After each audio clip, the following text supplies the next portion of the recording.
السلام علیکم ورحمۃ اللہ وبرکاتہ۔ بسم اللہ الرحمن الرحیم۔ امت مسلمہ کے پیارے بھائیوں بہنوں اور قابل احترام بزرگوں ماؤں، آج کل ہم دیکھتے ہیں کہ معاشرے میں، ہمارے مسلمانوں کے معاشرے میں رمضان المبارک کے سٹارٹنگ میں، شروع دنوں میں مسلمانوں کے اندر عبادتوں کا، نماز، روزہ، تراویح، قرآن کی تلاوت، ذکر، وظائف، توبہ استغفار کے لیے بہت ہی زیادہ بڑا ہی جوش پایا جاتا ہے۔ مگر جیسے جیسے رمضان کی یہ رحمتوں اور برکتوں کے دن گزرتے جاتے ہیں، صورتحال اور حقیقت یہ ہو جاتی ہے کہ مسجدیں نمازیوں سے خالی ہوتی ہیں۔ آخری عشرے میں تراویح کی نماز میں صرف وہ لوگ بچ جاتے ہیں جو سال بھر 5 ٹائم کی نماز مسجد میں پابندی سے پڑھنے کے عادی ہوتی ہیں۔ یہ ہے نا، یہ جو صورتحال ہے بہت زیادہ نقصان دینے والا ہے، مسلمانوں کے لیے خسارے کی صورت ہے۔ اس لیے رمضان کا یہ آخری عشرہ بنسبت دوسرے عشرے کے زیادہ مبارک اور بابرکت ہے۔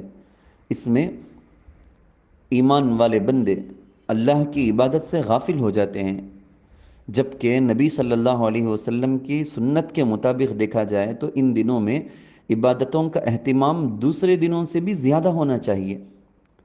شب قدر کے ہونے کے چانسز، امکانات اسی آخری عشرے میں ہیں۔ شب قدر ایسی رات ہے جو ثواب کے لحاظ سے ہزاروں مہینوں سے زیادہ بہتر، جس عشرے میں یہ خصوصی انعام اور اس قدر قیمتی اور مبارک رات ہوتی ہے، ہونے کے چانسز ہوتے ہیں، تو پھر اس میں ہماری عبادت تو اور زیادہ ہونی چاہیے۔ اللہ کی خوشنودی کو حاصل کرنے، جنت کو حاصل کرنے کی طلب اور زیادہ بڑھ جانا چاہیے۔ واقعی اللہ تعالیٰ کا ہم پر بڑا فضل ہوا کہ ہم اللہ تعالیٰ کے عطا کردہ اس رمضان کو حاصل کیے۔ شروع کے 10 عشرے کے اندر اللہ نے ہم کو رحمتوں سے سرفراز کیا، دوسرے عشرے میں مغفرت کی عظیم نعمت سے مالا مال کیا۔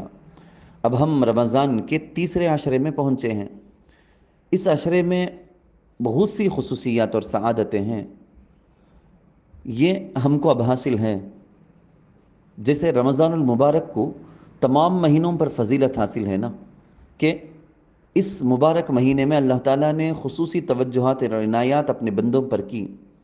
جس طرح سے اس مہینے کی فضیلت پورے سال کے مہینوں پر ہے، اسی طرح اس مہینے کے آخری عشرے کو دوسرے عشروں پر فضیلت ہے۔ اس لیے سرکار دو عالم صلی اللہ علیہ وسلم اس عشرے میں عبادت کا بہت زیادہ اہتمام کرتے تھے۔ حضرت عائشہ صدیقہ رضی اللہ عنہا سے روایت ہے، رسول اللہ صلی اللہ علیہ وسلم رمضان المبارک کے آخری عشرے میں عبادتوں میں اور دنوں کے مقابل بہت زیادہ مجاہدہ کرتے۔ ایک دوسری روایت میں ہے کہ جب رمضان المبارک کا آخری عشرہ ہوتا تو رسول اللہ صلی اللہ علیہ وسلم عبادت کے لیے کمر کس لیتے۔ مطلب یہ ہے کہ پوری طرح تیار ہو جاتے عبادت کے لیے، شب بیداری کرتے، اپنے گھر والوں کو جگاتے۔ آپ نے سنا ہوگا، حدیث کے ذخیروں کو ہم دیکھتے تو پتہ چلتا ہے کہ شب قدر رمضان کے آخری 10 کی تاخراتوں میں سے ایک رات میں ہے۔ وہ تاخراتیں کیا؟ 20 پر 1، 20 پر 3، 20 پر 5، 20 پر 7، 20 پر 9۔ ان میں سے ایک رات تاخرات گزر چکی ہیں، حالانکہ ان میں سے کسی میں بھی شب قدر ہونے کا چانس ہے۔ اللہ تعالیٰ ہر بندے کو اس سے فائدہ اٹھانے کا موقع عطا کر دیے، تاکہ بندے ان راتوں میں اپنے اپنے طریقے سے عبادتوں میں مشغول ہو کر، مصروف ہو کر بہت برکت حاصل کر لیں۔ ام المؤمنین حضرت عائشہ صدیقہ رضی اللہ عنہا نے نبی کریم صلی اللہ علیہ وسلم سے سوال کیا، یا رسول اللہ، اگر مجھے معلوم ہو جائے کہ آج شب قدر ہے تو میں کیا دعا مانگوں؟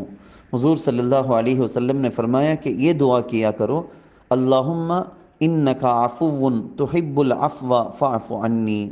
اے اللہ، آپ بے شک معاف کرنے والے ہیں، معافی کو پسند فرماتے ہیں، مجھے معاف فرما دیجئے۔